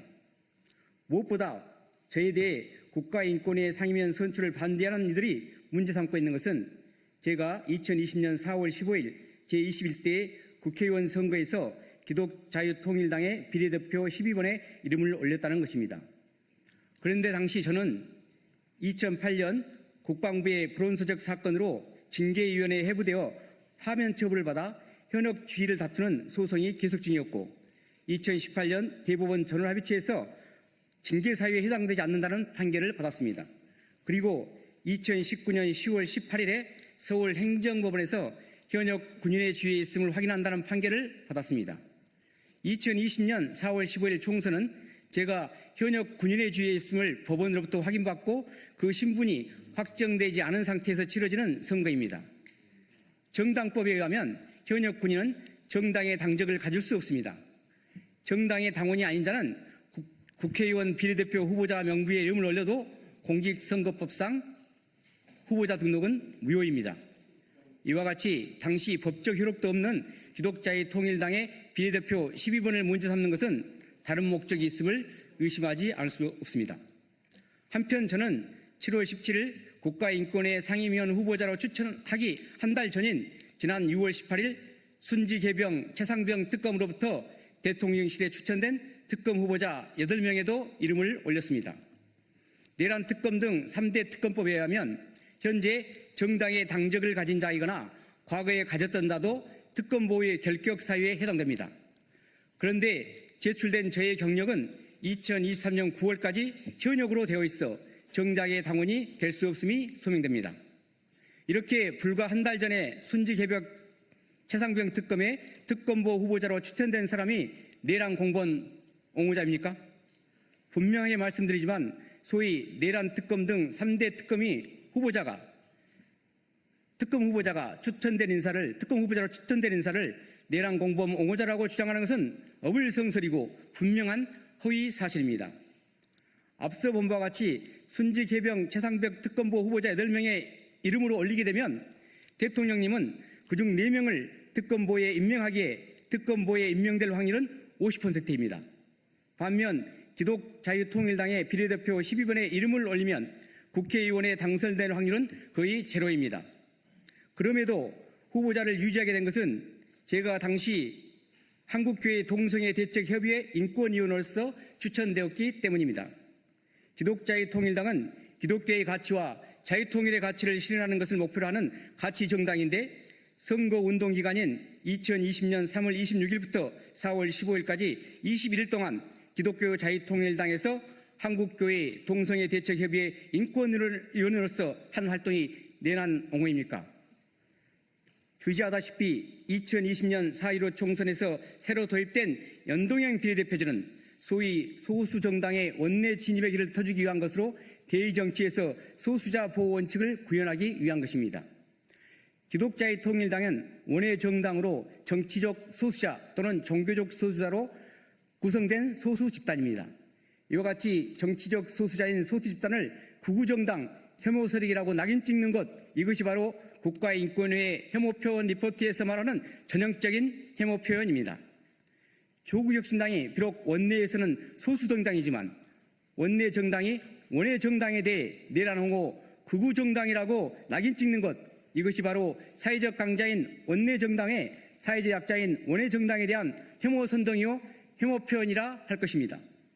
만약 평등법 또는 포괄적 차별금지법이 제정되었다고 한다면 조국 혁신당 신장식은 공인으로서 공적 장소에서 이루어진 정치적 혐오 표현으로 인해 의원직을 상실하고 영구히 정치권에서 퇴출되어야 할 것입니다. 다른 한편 지영준 변호사가 국가인권위의 평등법 또는 차별금지법의 제정 및 인권정책기본법 제정 시도를 비판한 것에 대해 학생 인권을 부정하고 여성을 범죄자로 취급하는 등 근본적으로 인권위원회의 인권보호활동 자체를 부정해왔다며 허위사실로 저의 주장을 왜곡했습니다. 그래서 저의 주장은 평등법, 포괄적 차별금지법이나 인권정책기본법 같은 새로운 법률을 만드는 것에 반대한다는 것입니다. 특히 평등법 또는 차별금지법에서는 성별을 남자와 여자 이외에 제3의 성인 젠더로 분류하는데 제3의 성 젠더는 남자와 여자의 성별의 구별을 없애고 화장실, 목욕탕, 스포츠 등에서 사회적 약자인 여성의 지위를 심각하게 위협한다는 것입니다. 그러므로 국가인권위원회는 새로운 법률 제정을 시도할 것이 아니라 현행 법률과 죄악에서 명문으로 정하고 있는 인권 및 자유권 보장에 더 충실해야 한다는 것이 저의 주장이었습니다. 일례로 극우 보수 정당도 대한민국 헌법에 반하지 않는 한 소수 정당으로서 원내 지집을 허용할 수 있도록 정책을 권고하고 헌법상 표현의 자유가 보장되도록 의견을 표명하는 것이 국가인권위원회가 해야 할 자유권 보장 활동입니다. 그런데 지금 언론에서는 저와 소속된 단체를 극우 보수 기독교 혐오 세력이라고 합니다. 도대체 이들이 말하는 극우 보수 기독교는 무엇입니까? 이에 반대들은 극자 진보 기독교라는 것도 있습니까? 저는 50년 넘게 기독교에서 생활하면서 기독교를 천두교와 개신교, 장로교, 감리교, 침례교 등 교파와 또는 교단으로 나누는 것은 보았지만 극우 보수 기독교나 이에 반대되는 극자 진보 기독교라는 분류를 들어본 적도 본 적도 없습니다. 이러한 표현은 차별의 선동이며 종교에 대한 증오 표현입니다. 이는 평등법이나 포괄적 차별금지법이 제정되지 않은 현재에도 종교, 사상 또는 정치적 의견에 대한 차별적 표현으로 헌법 제11조 국가인권위원회법 제2조를 위반한 것입니다. 무엇보다 국제인권규약으로서 시민적 정치적 권리에 관한 규약 제20조, 제27조는 차별, 적의 또는 폭력의 선동에 해당되는 민족, 인종 또는 종교에 대한 조치는 법률로 금지된다고 규정하고 있습니다. 종교에 대한 차별적 언사를 명문으로 금지하고 종교적 소수자를 보호하고 있습니다. 이러한 시민적 정치적 권리에 관한 국제규약은 국내법적으로 헌법과 국제법에 따라 법률과 동일한 효력을 갖는 것입니다. 그럼에도 불구하고 국가인권위는 조약에서 명문으로 규정하고 있는 차별의 선동에 해당하는 종교에 대한 증오 표현 또는 혐오 표현에 대하여 한 번도 공고나 의견 표명을 한 적이 없습니다. 지영준 변호사는 동성애자 등 성수자를 혐오하거나 차별한 적이 없습니다. 저는 친동성애 단체인 군인권센터 임태훈 소장의 후원회원으로 창립 시부터 지금까지 후원해 왔습니다. 또한 저는 상당한 기간 진보 성향 변호사 단체인 민주사회를 위한 변호사의 모임에서 활동한 적이 있습니다. 그리고 2017년 3월경 민변을 탈의하게 되었습니다.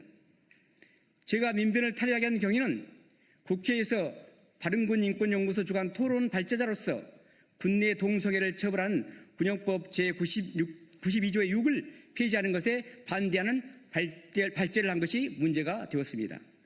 민변의 소수자위원회는 저의 발제가 동성애를 혐오한다며 저에 대한 징계를 청원했고 민변의 집행부는 조직 내에서 다른 계획을 가졌다는 이유로 징계를 하는 것은 할 수 없다는 소극적 입장이었습니다.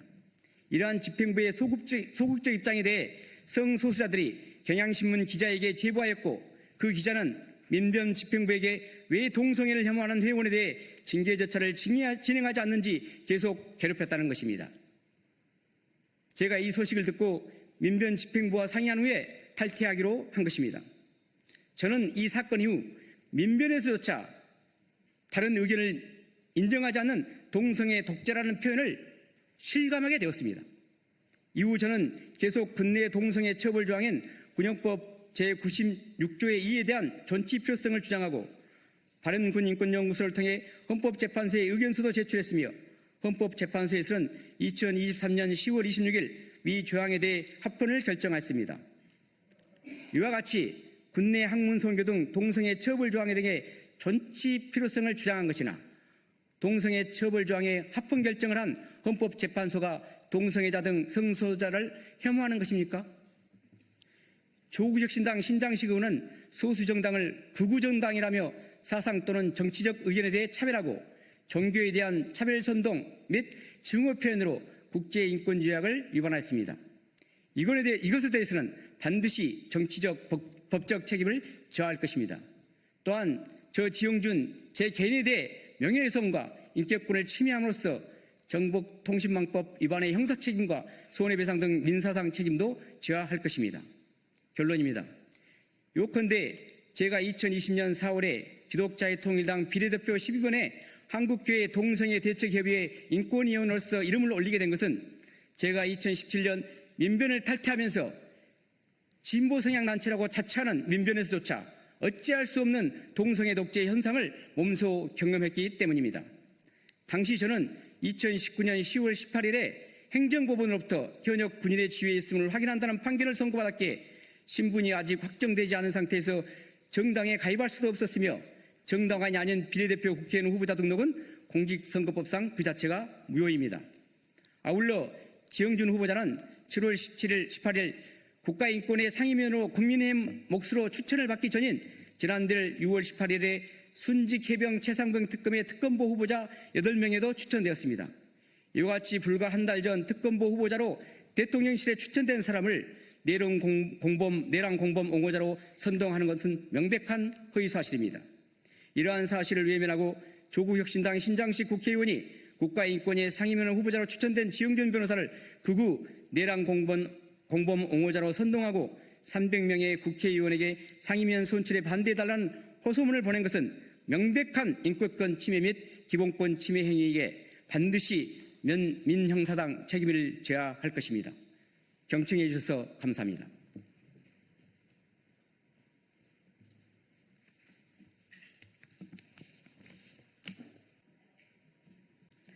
예, 진보당 원내대변인 정혜경입니다. 오늘 브리핑은 국회 윤리특위 비교섭단체 배제와 관련해서 브리핑하도록 하겠습니다. 국회 윤리특위 비교섭단체 배제 제19 감사기입니다. 다시 하겠습니다. 국회 윤리특위 비교섭단체 배제 제19 감사기의 반복입니다. 국회 운영위원회가 비교섭단체를 배제한 윤리특별위원회 구성안을 강행했습니다. 윤리특위는 국회의원의 품위 유지와 윤리적 책임을 심의 의결하는 핵심 기구입니다. 그 구성의 정당성과 대표성은 곧 국회 전체의 신뢰도이며 국회의 자정 능력을 평가하는 기준입니다. 비교섭단체를 배제한 결정은 이러한 정당성을 스스로 훼손하는 것입니다. 강력히 규탄합니다. 국회의 윤리 판단은 정당의 이해관계를 넘어야 합니다. 그러나 양당이 윤리적 판단을 독점하는 구조에서는 정치적 유불리에 따라 판단이 왜곡될 수밖에 없습니다. 제19 감사기가 반복되는 원인이 여기에 있습니다. 다양한 정당의 참여는 윤리심사의 공정성과 독립성을 담보하는 최소한의 조건입니다. 비교섭 단체의 참여 없이 윤리특위의 실효성도 국민적 신뢰도 담보할 수 없습니다. 국회는 지금이라도 배제 없는 윤리특위 구성 전면 재검토에 나서야 합니다. 이상입니다. 시작하겠습니다. 부대변인 이미선입니다. 김백 YTN 사장 사퇴는 내란 세력 부역자의 꼬리 자르기 탈주일 뿐입니다. 김백 YTN 사장이 돌연 사퇴했습니다. 내란 세력 부역자의 꼬리 자르기 탈주국일 뿐입니다. 일신상의 이유라는 변명 뒤에는 공영 언론의 정권의 홍보수단으로 만들려 한 책임을 회피하는 의도가 분명합니다. 김백 전 사장은 윤석열 정권과 YTN 최대 주주 유진그룹이 내리꽂은 낙하산 인사로 취임 직후 김건희 씨 관련 보도에 대해 공개적으로 사과하며 정권의 충성 의사를 드러냈습니다. YTN 보도를 편파로 몰고 가며 언론의 독립성을 훼손한 장본인입니다. 특히 그는 내란 사태 당시 극우 집회 취재를 직접 지시했고 보도 개입 사실을 국회에서 부인해 위증 혐의까지 받고 있습니다. 윤석열 정권의 노골적인 언론 통제 시도의 실체를 보여주는 명백한 증거입니다. 그 결과 YTN은 창사 이래 최대 적자를 기록하기도 했습니다. 김백 전 사장이 사퇴했다고 모든 책임에서 자유로운 것은 아닙니다. 우리는 내란 옹호 행위에 대해 철저히 진상을 규명하고 반드시 책임을 묻겠습니다. YTN의 문제는 김백 전 사장 개인에게만 국한되지 않습니다. 그를 사장으로 앉히고 YTN을 청부 사형화한 유진그룹, 이를 묵인하고 비호한 윤석열 정권 모두 공범입니다. 유진그룹은 지금 즉시 YTN에서 손에 떼야 합니다. 아울러 YTN 이사회는 유진그룹이 일방적으로 폐기한 사장 추천위원회와 임명동의제를 즉각 복원해 후임 사장을 선임해야 합니다. 국회 통과를 앞둔 방송법 개정안도 이를 의무화하고 있습니다. 더 이상 언론을 정권과 자본의 손에 맡겨둬선 안 됩니다. 이번 김백 사장의 사퇴는 YTN 구성원들과 언론노조, 시민사회의 끈질긴 투쟁이 만들어낸 소중한 성과입니다. 진보당은 언론 정상화를 위해 언론장악 세력을 철저히 걷어내고 YTN을 비롯한 언론의 공공성과 독립성을 되찾는 데 끝까지 함께하겠습니다. 두 번째 브리핑 드리겠습니다. 류일인 민원 사주의 면죄부 준 경찰, 검찰은 즉각 재수사 지휘하십시오. 양천경찰서가 류일인 민원 사주 사건에 대해 무혐의 처분을 내렸다는 사실이 확인되었습니다. 이는 권력에 굴복한 면죄부 수사로 방송장악의 공범을 자처한 결정입니다. 류일임 전 방송통신심의위원장은 가족, 지인 40여 명을 동원해 청부 민원을 사주하고 그 민원을 근거로 직접 심의에 참여해 중징계를 주도했다는 의혹을 받고 있습니다. 내부고발자 색출을 위한 감찰, 공익신고자에 대한 보복성 감사까지 자행됐습니다. 그러나 경찰은 이러한 정황과 증언에도 불구하고 1년 6개월간 사건을 뭉개다가 민원인이 동조했다면 진정한 민원이라는 궤변으로 사건을 덮었습니다. 공익신고자는 압수수색과 통신기록 조회로 공포감 조성하며 탈탈 털면서 정작 류일임에 대한 강제 수사는 단 한 차례도 없었습니다. 이는 수사 의지가 없었거나 외압이 있었음을 보여주는 명백한 증거입니다. 경찰의 무혐의 처분으로 앞으로 방심위원장이 청부 민원을 만들어 방송사를 징계해도 처벌받지 않는다는 황당한 전례가 남게 되었습니다. 표현의 자유와 민주주의에 대한 중대한 위협입니다. 반드시 바로잡아야 합니다. 검찰은 즉각 재수사를 지휘하십시오. 이상 브리핑 마치겠습니다. 고맙습니다. 네, 진보당 민생특별위원회에서 진행하는 부담 경감 크레딧 지원 사각지대 해소 촉구 기자회견을 시작하겠습니다. 첫 번째 발언으로 박지선 진보당 강동 송파 위원장의 발언이 있겠습니다.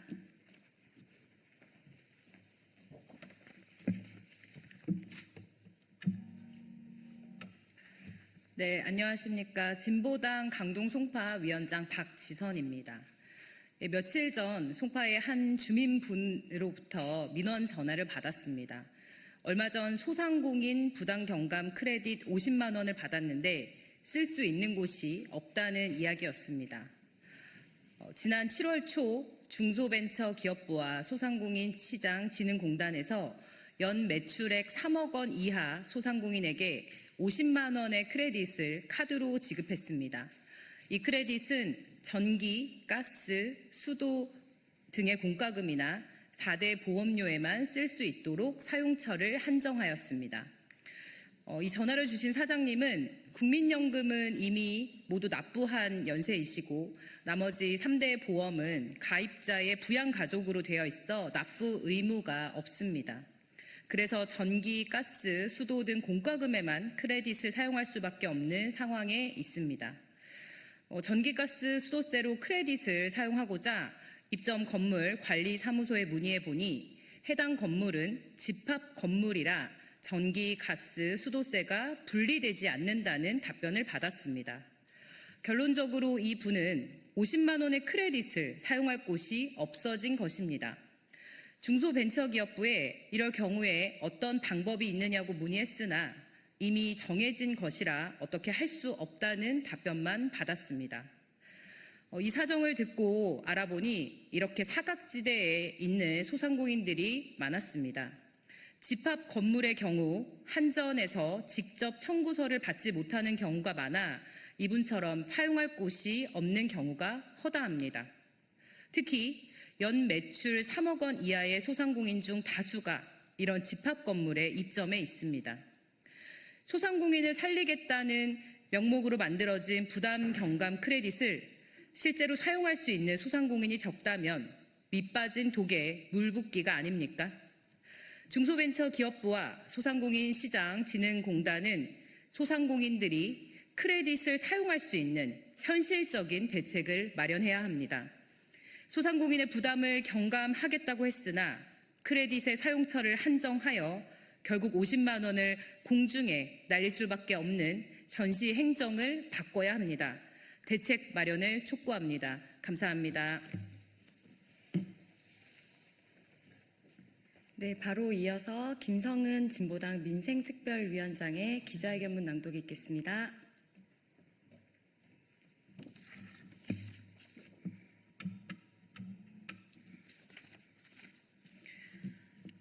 네, 진보당 민생특별위원회 간사 김성은입니다. 현재 진보당은 전국 각지에서 골목의 상권을 지키고 있는 중소상공인들을 직접 만나고 있습니다. 배민규제법 제정 서명을 위한 활동도 진행하고 있고요. 지금 현재 골목에서 소상공인분들을 만났을 때 가장 많이 하는 것이 부담경감 크레딧 문제입니다. 집합건물 문제가 하루빨리 해결되길 바랍니다. 기자회견문 낭독하도록 하겠습니다. 얼마 전 전 국민에게 민생회복 쿠폰이 발행되었습니다. 이재명 정부가 출범하고 민생경제 회복 및 소상공인, 자영업자 매출 확대를 위해 지난 2차 추경으로 예산이 배정되었고 지난주부터 신청을 시작하였습니다. 그것보다 앞서 지난 5월 1차 추경에서 연 매출액 3억 원 이하의 소상공인을 대상으로 부담경감 크레딧 50만 원 지급이 결정되었습니다. 그리고 7월 14일부터 전기, 가스, 수도, 공과금 및 4대 보험료에만 쓸 수 있도록 카드에 크레딧을 지급하기 시작했습니다. 이는 소상공인들의 고정 비용 부담을 줄이기 위한 지원 사업이고 연말까지 사용하지 않으면 크레딧은 국고로 회수됩니다. 민생을 살리기 위해 각종 지원금 지급은 지금과 같이 경제 상황이 어려운 상황에서 특히 소상공인들에게 단비와 같은 결정입니다. 그러나 앞의 사례처럼 집합 건물의 경우 크레딧을 사용할 수 없는 사각지대입니다. 집합 건물에서 영업을 하는 연매출 3억 이하의 소상공인들은 전기와 수도요금 등의 공과금은 모두 관리비에 포함되어 일괄 청구됩니다. 하지만 부담경감 크레딧은 관리비에는 사용할 수 없습니다. 누군가에게는 적은 돈일 수 있지만 소상공인들에게는 지금과 같은 폭염 시기에 전기세를 낼 수 있는 이 크레딧은 매우 큰 도움이 되고 있습니다.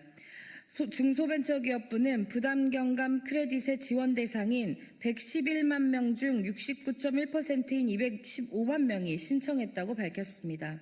하지만 명확한 사각지대 때문에 부담경감 크레딧을 받지 못하는 사람들이 있습니다.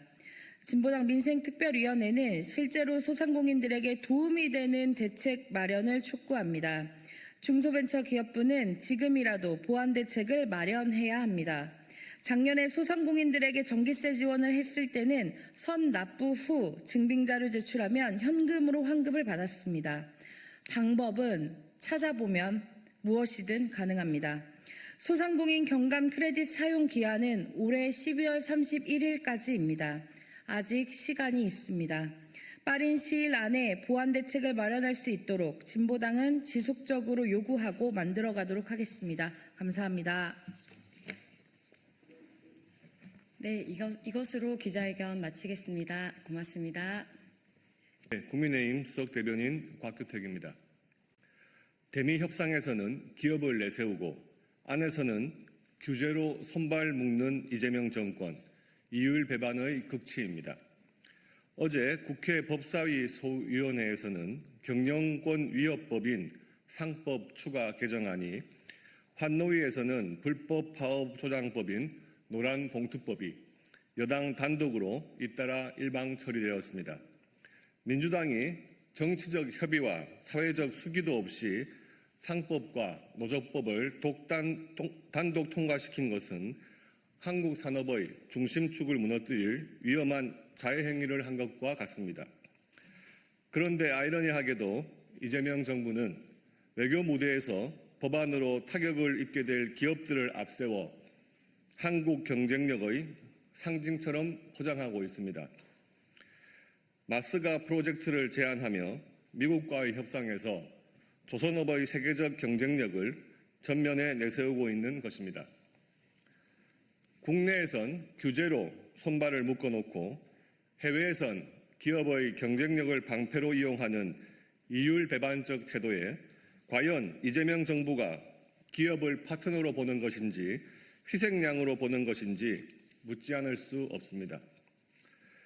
이재명 대통령은 취임 직후 경제의 핵심은 기업이라며 재계에 손을 내밀었습니다. 그러나 현실은 반대입니다. 대통령은 겉으로는 웃으며 악수하지만 뒤로는 입법으로 목을 조르고 있습니다.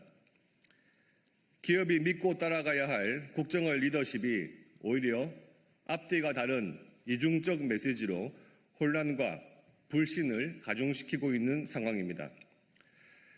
이제라도 이재명 정부와 민주당은 반기업 입법을 전면 제고하고 대미 협상을 뒷받침할 국내 신뢰 기반부터 다시 세우는 일에 집중하십시오. 기업은 우리 경제의 국가대표들입니다. 족쇄를 채우고 수갑을 채운 국가대표들에게 금메달을 기대할 수 없습니다.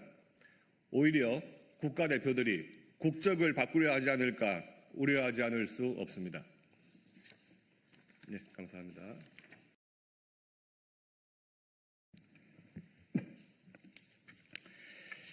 더불어민주당 원내대변인 평택시병 국회의원 김현정입니다. 죗값을 면하기 위해 대한민국 국격까지 추락시킬 셈입니까? 특검은 김건희의 죄를 더욱 엄정히 물어야 할 것입니다. 김건희는 윤석열과 함께 나토 정상회의 참석을 위해 스페인을 방문했을 때 6천만 원 상당의 목걸이, 2천만 원대 브로치, 1천만 원대 팔찌 등을 착용했습니다. 500만 원이 넘는 보석류는 신고 대상이지만 해당 기금속이 빠져 있어 문제가 되자 당시 대통령실은 기금속 3점 중 2점은 지인에게서 빌렸고 1점은 소상공인에게서 구입한 것이라고 해명했습니다. 그런데 그 목걸이가 김건희 오빠 장모 집에서 발견되자 김건희는 친오빠에게 사줬던 모조품을 다시 빌린 것이라고 말을 바꿨습니다. 세계 각국 정상이 참석하는 나토회의에 대한민국을 대표해 나가며 짝퉁을 빌려 차고 나갔다는 주장에 기가 막힙니다. 죗값을 면하기 위해 대한민국 국격까지 추락시킬 셈입니까? 만약 목걸이가 진품으로 드러난다면 김건희가 어떠한 청탁과 함께 누구한테 목걸이를 받았는지 철저히 밝혀야 합니다. 또한 죗값을 면하기 위해 거짓말로 대한민국 국격을 추락시킨 행태까지 포함해 더욱 무겁게 처벌해야 합니다. 민주당의 정책 방향은 확고합니다. 민생 회복, 경제 살리기입니다.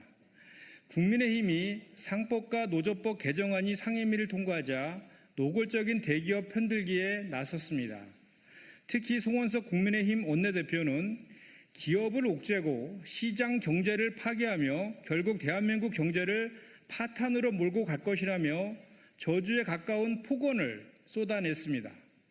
이번에 통과된 상법은 1,500만 주식 투자자들이 노조법 2, 3조 개정안은 수많은 하청 노동자들이 간절히 원하던 민생 법안입니다.